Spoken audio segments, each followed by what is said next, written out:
కోసమో వ్యక్తిగతంగా చేసిన పనో ఈరోజు ఆల్రెడీ కేసు కూడా నమోదు చేయడానికి పోతున్నారు సెక్రటరీ గారు. ఆయనకి అడిగితే ఆయన కూడా ఎలాంటి ఇన్ఫర్మేషన్ లేదు, ప్రభుత్వం నుంచి ఎలాంటి తీర్మానం చేయాలని చెప్పిండ్రు. నేను కలెక్టర్ గారితో కూడా మాట్లాడాను. ఆయన కూడా మా దృష్టికే రాలేదు, దీని మీద మేము కూడా సీరియస్గా యాక్షన్ తీసుకుంటామని చెప్పింది. వాస్తవానికి ఈ గోడ గురించి ఇదివరకే ప్రయత్నాలు కూడా చేసిన సందర్భాలు చాలా ఉన్నాయి. అప్పుడు మీడియాలో రాగానే కొంతమంది ఎలక్షన్ల టైంలో కావచ్చు, ఇంకో సందర్భం కాబట్టి ఆపేసిండ్రు. కానీ ఇది అనుకోకుండా 2 రోజులు హాలిడేస్ కంటిన్యూగా రాగానే ఈ పని చేసిండ్రు. బట్ ఎవరు చేసినా ఇది ఎవరికి సంబంధించిన డెఫినెట్గా 1 వీక్ ఆర్ 10 డేస్లో ఈ గోడ మళ్ళీ కట్టించే బాధ్యత సెక్రటరీ గారికి చెప్తున్నాను. యాక్షన్ తీసుకుంటారు ఖచ్చితంగా.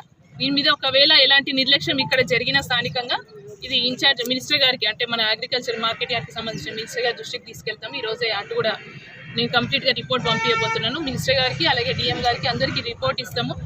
దీంట్లో ఎలాంటి నిర్లక్ష్యం జరగదు. ఎందుకంటే ఇది కంప్లీట్గా పబ్లిక్కి, వ్యవసాయ మార్కెట్కి సంబంధించిన వ్యక్తులకి అందరికీ సంబంధించిన ప్రాపర్టీ.